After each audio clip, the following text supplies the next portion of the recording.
दोस्तों, आज की जो हमारी सत्य घटना पे आधारित कहानी है वह बिहार के एक छोटे से गांव की है।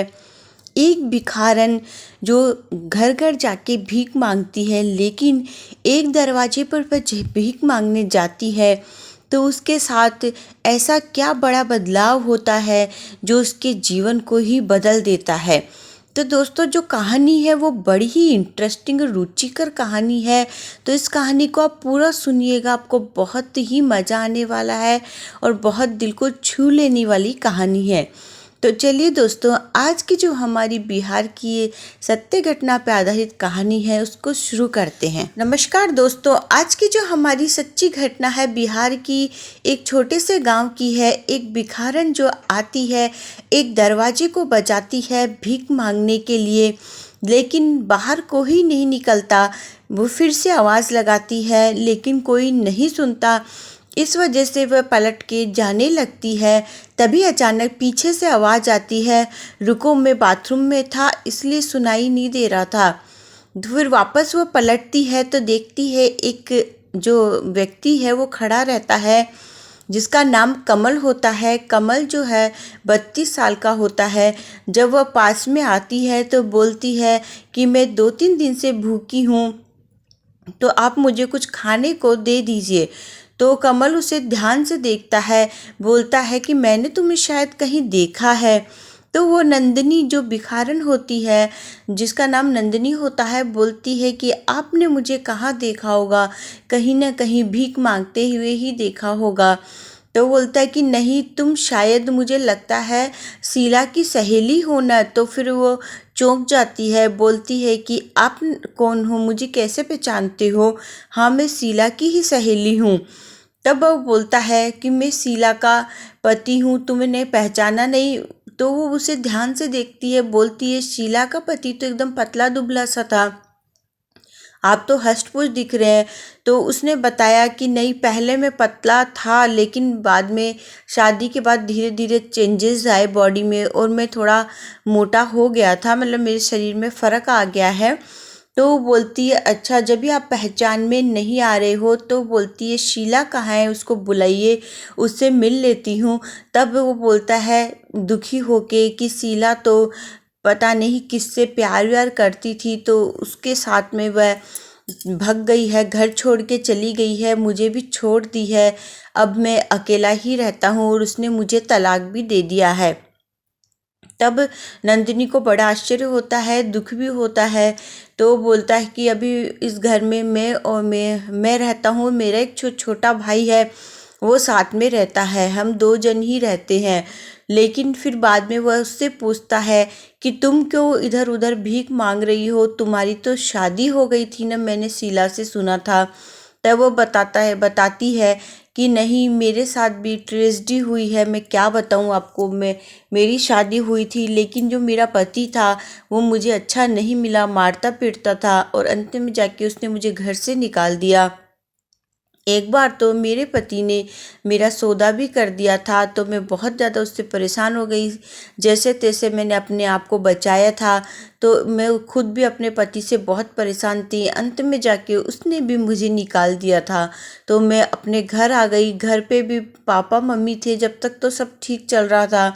लेकिन उन दोनों के देहांत के बाद भैया भाभी का जो सुलूक था मेरे प्रति, वो बहुत ही गंदा हो गया था। खाने तक के पैसों के लिए वो मुझे गिनाते थे, खाना देने के लिए भी आनाकानी करते थे। मैं बहुत परेशान हो गई थी, इसलिए मैंने घर छोड़ दिया और कई कंपनियों में भी मैंने काम किया, लेकिन वहाँ काम करते समय भी मुझे बहुत मुसीबतों का सामना करना पड़ा। लोग मेरे ऊपर गंदी निगाहें डालते थे, कुछ गलत करने की कोशिश किया करते थे। उसके बाद मैंने सोचा क्यों ना मैं घरों में काम करूँ, वहाँ सुरक्षित रहूँगी, लेकिन वहाँ भी कुछ न कुछ मेरे साथ ऊट-पटांग ही होते रहा।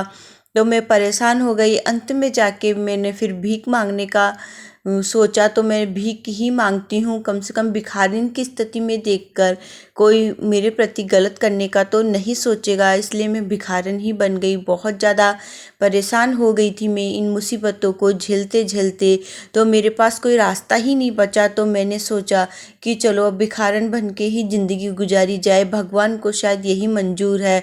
ये सब बातें सुनकर कमल भी दुखी हो जाता है नंदिनी के लिए, बोलता है कि तुम्हारे साथ भी गलत हुआ है। सुनकर बड़ा दुख लगा कि तुम भी किन किन मुसीबतों का सामना कर रही हो। मैं सोचता हूँ कि मैं ही दुखी हूँ, लेकिन तुम्हारा दुख सुनकर तो मुझे लगा कि मेरा दुख तो तुम्हारे दुख के सामने भी कम है।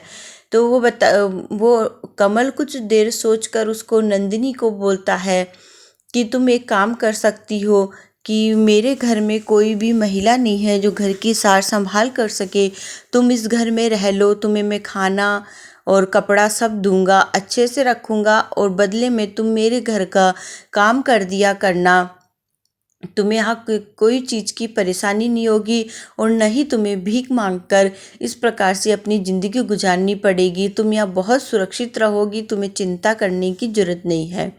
तब नंदिनी ये जब सब सुनती है तो वो भी सोचती है कि बात तो सही है, दर दर जाके भीख मांगती हूँ, यहाँ मुझे खाना कपड़ा रहना मिल जाएगा तो कम से कम मैं सुरक्षित जगह में तो रहूँगी।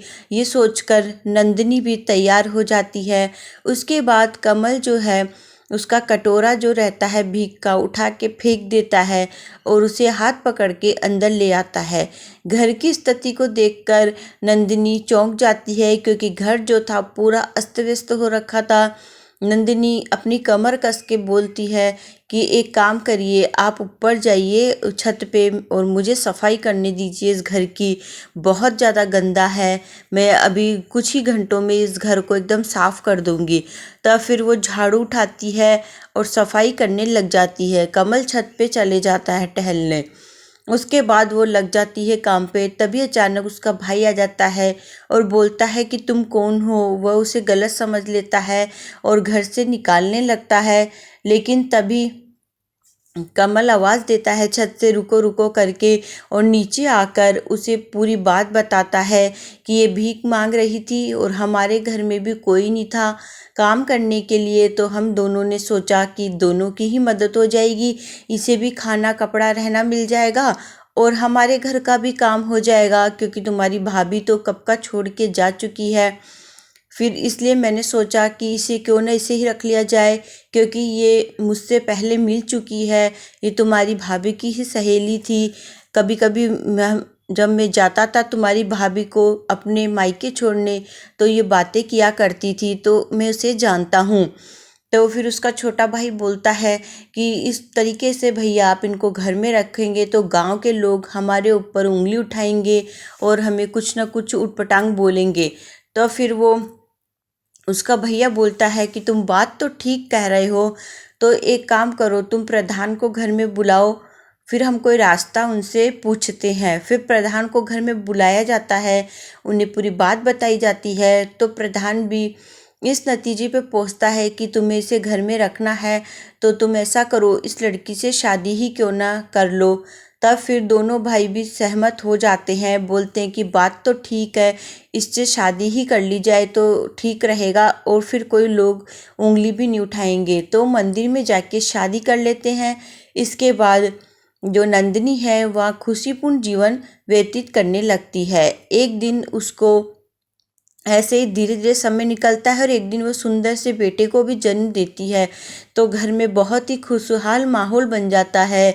दोनों भाई बच्चे को देखकर बहुत खुश हो जाते हैं। घर में एक नन्हा मुन्ना मेहमान आ जाता है और घर में बहुत ही खुशहाली का माहौल रहता है। सब बहुत खुश होते हैं, मिठाइयाँ बंटवाई जाती है और जो कमल है वो भी बहुत ज़्यादा खुश हो जाता है, क्योंकि इसकी ज़िंदगी बहुत अच्छी चल रही थी।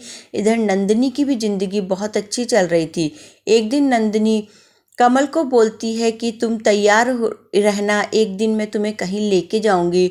तो कमल बोलता है कि कब कहाँ कहाँ पे तुम्हें लेके जाना है मुझे बताओ।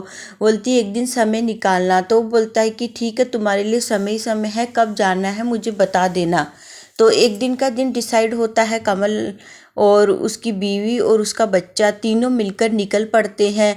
फिर वो पूछता है कहाँ लेके जा रही हो तुम। तो वो बोलती है कि मैं अपने मायके लेके जा रही हूँ, मेरे भैया भाभी ने मुझे बहुत बेइज्जत करके निकाला था, उन्हें मैं दिखाना चाहती हूँ कि आप लोगों ने तो मुझे बेइज्जत करके निकाल दिया था, लेकिन भगवान ने मुझे गले से लगाया और आज देखो मेरी गृहस्थी कितनी अच्छे से बसा दी और मैं बहुत ही खुशीनुमा जीवन व्यतीत कर रही हूँ। तो वह जाती है अपने भैया भाभी के द्वार पे, दरवाज़ा बजाती है। तो उसके भैया भाभी बहुत बार बजाने के बाद निकल के आते हैं। तब आसपास के लोग भी कुछ एक इधर उधर इकट्ठे हो जाते हैं, देखने लगते हैं। तब वह अपने भैया भाभी को बोलती है, देखिए आप लोगों ने तो मुझे खाने तक के पैसे गिना दिए थे और बेइज्जत किया था बात बात पे, लेकिन देखो भगवान ने मुझे कितना अच्छा परिवार दिया है, कितना अच्छा पति दिया है। आज मैं उस घर की मालकिन हूँ और बहुत ही खुशनुमा जीवन व्यतीत कर रही हूँ। आप लोग को यदि किसी चीज़ की ज़रूरत पड़े तो मेरे पास आ सकते हो। और फिर आसपास के जो लोग रहते हैं वह भी सुनकर दंग रह जाते हैं और उनके भैया भाभी की जो नज़रें हैं शर्म से झुक जाती है। आसपास के लोग जो होते हैं बोलते हैं कि बेटा आओ हमारे घर आओ। नंदिनी मना कर देती है, बोलती जब अपनों ने ही मुंह फेर लिया तो अब गैरों के पास में जाके क्या करूँगी, मैं बहुत खुश हूँ अपने परिवार में। और फिर वह अपने पति के साथ वापस चली जाती है। इस प्रकार से जब वो जो नंदिनी नाम की लड़की रहती है जो भीख मांगती है, उसका जीवन में इतना बड़ा बदलाव आता है और उसे कितना अच्छा परिवार मिल जाता है।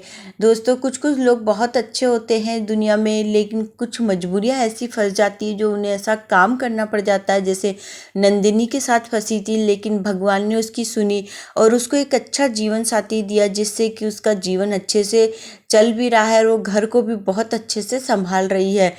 तो ये कहानी आप लोग कैसी कर लगी कमेंट करके बताइएगा। कहानी को शेयर करना ना भूलें। मिलते हैं अगले वीडियो में। बाय बाय दोस्तों।